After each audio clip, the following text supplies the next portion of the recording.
बच्चों आपके सामने है प्रेजेंट कंटिन्यूअस टेंस का स्ट्रक्चर। हो सकता है वह पढ़ रही हो। तो बच्चों आपके सामने प्रेजेंट कंटिन्यूअस का स्ट्रक्चर है। तो जब भी हो सकना है वो वाक्य में दिया होगा तो मे के बाद बी का यूज करेंगे, बी के बाद वर्ब में एनजी लगाएंगे जब कंटिन्यूअस होगा तब। तो बच्चों हो सकता है वह पढ़ रही हो तो she may be studying, verb में एनजी लगा देंगे। उसी तरह से बच्चों एग्जाम्पल है, हो सकता है वह जा चुकी हो। ये टेंस कौन सा है? Present perfect tense. चुका है, चुकी है, चुके हैं, आया है, गया है। ओके बच्चों, तो ऐसे में क्या करते हैं, हैज़ हैव के बाद थर्ड का फॉर्म यूज करते हैं, थर्ड फॉर्म का यूज करेंगे। तो हो सकना जब वाक्य में लिखा होगा तो मे लिखेंगे, मे के बाद हैव लगाएंगे, हैव के बाद थर्ड फॉर्म लगाएंगे। तो मे हैव के बाद थर्ड फॉर्म, ये हमें याद रखना है। जब भी प्रेजेंट परफेक्ट टेंस में होगा हो सकना तो मे हैव के बाद थर्ड फॉर्म लगाएंगे। तो इसका देख सकते हैं ट्रांसलेशन बच्चों, she may have gone, she may have gone, हो सकता है वो जा चुकी हो। बच्चों आपके सामने हो सकता हो उसके पास पैसा न हो। तो बच्चों इस सेंटेंस को पढ़ के लग रहा है कि प्रेजेंट की बात है और ये बात अभी बीता नहीं है। हो सकता है पैसा न हो भी सकता है, नहीं भी हो सकता है, असमंजस की बात है बच्चों। तो ऐसे में मे के बाद नॉट, नॉट के बाद हैव का प्रयोग करेंगे, मे नॉट हैव। तो इसका इंग्लिश बच्चों क्या हो जाएगा? तो उसके पास पैसा ना हो तो he may not have money, he may not have money. तो हैव के बाद उस नाउन के इंग्लिश लिखेंगे जो सेंटेंस में गिवन होगा। उसी तरह से बच्चों हो सकता है उसके पास पैसा न रहा हो। तो पैसा न रहा हो ये बात बच्चों बीती बात है, इसलिए उस वो एग्ज़ाम में नहीं बैठ पाया हो सकता है उसके पास पैसा ना रहा हो जिसके कारण वो फ़ी न भर पाया हो। तो बच्चों इसी तरह से पढ़ के वाक्य लग रहा है कि बीती बात है। जब बीती बात होगा तो मे हैव का प्रयोग करते हैं, अब मे हैव के बाद थर्ड फॉर्म लगाते हैं। तो बच्चों यहाँ पे हो उसके पास पैसा न रहा हो, यहाँ क्रिया क्या है? पास होना। तो पास होना को बच्चों हैव बोलते हैं। तो हैव का थर्ड फॉर्म क्या होगा? हैड। तो may not have had, may not have had.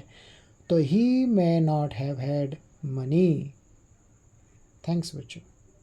तो नेक्स्ट एग्जांपल बच्चों आपके सामने, हो सकता हो वह यहाँ ना आए। सेकंड, हो सकता है वह यहाँ ना आता हो। तो बच्चों दोनों में डिफरेंस है। हम पढ़ें बच्चों इम्परेटिव सेंटेंस, जब भी ए ऊ ओ पे ख़त्म हो, ए ऊ ओ पे ख़त्म हो, वाक्य पढ़ के लगेगा आदेश, निर्देश, सुझाव की बात हो, तो ऐसे में इम्परेटिव सेंटेंस होता है। तो वर्ब के फर्स्ट फॉर्म का प्रयोग करते हैं, जैसे बच्चों यहाँ पे लिखा है वर्ब का फर्स्ट फॉर्म लिखना है हमको। तो जब भी ऐसा हो सकता हो के साथ आएगा तो सब्जेक्ट लिखेंगे, फिर मे का प्रयोग करेंगे। मे के बाद यदि नेगेटिव होगा तो नॉट लिखेंगे, नेगेटिव नहीं होगा तो नॉट हटा देंगे, फिर वर्ब के फर्स्ट फॉर्म का प्रयोग करेंगे। तो हो सकता है वह या ना आए तो he may not come here.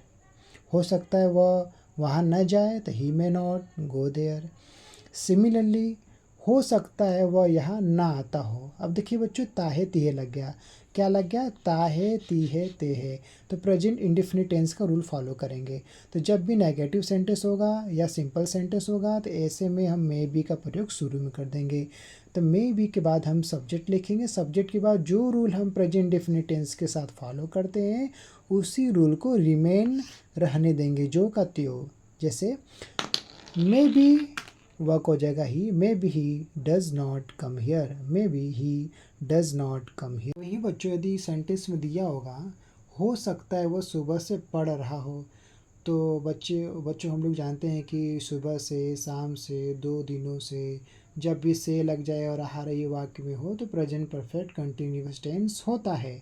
तो ऐसे में हम सब्जेक्ट के बाद हैज़ बीन या हैव बीन, फिर वर्ब में आईएनजी, ऑब्जेक्ट प्लस सिंस या फॉर का प्रयोग करते हैं। तो वही काम यहाँ भी करेंगे बच्चों। जब हो सकना है के बाद जुड़ जाएगा ये सेंटेंस तो ऐसे में सब्जेक्ट के बाद मे का प्रयोग करेंगे, subject plus may have been plus verb में एनजी का प्रयोग, उसके बाद ऑब्जेक्ट गिवन अगर तो लिख देंगे, फिर सिंस या फॉर का प्रयोग करेंगे। तो इसको सॉल्व करते हैं बच्चों। हो सकता है वो सुबह से पढ़ रहा हो, तो सब्जेक्ट हमारा वह है तो बोलेंगे ही के साथ बच्चों हैज़ नहीं लिखना है। मे के साथ हैव है तो हैव का ही प्रयोग करेंगे। हमारा सब्जेक्ट चाहे सिंगुलर हो या प्लूरल हो, चाहे फर्स्ट पर्सन का हो या सेकंड पर्सन या थर्ड पर्सन, सभी में हम मे हैव का प्रयोग करेंगे। तो इस पे कर्ता का कोई प्रभाव नहीं पड़ेगा। तो तो he may have been reading or studying, he may have been studying since morning। तो बच्चों इस तरह से इसका हम सॉल्व कर लेंगे।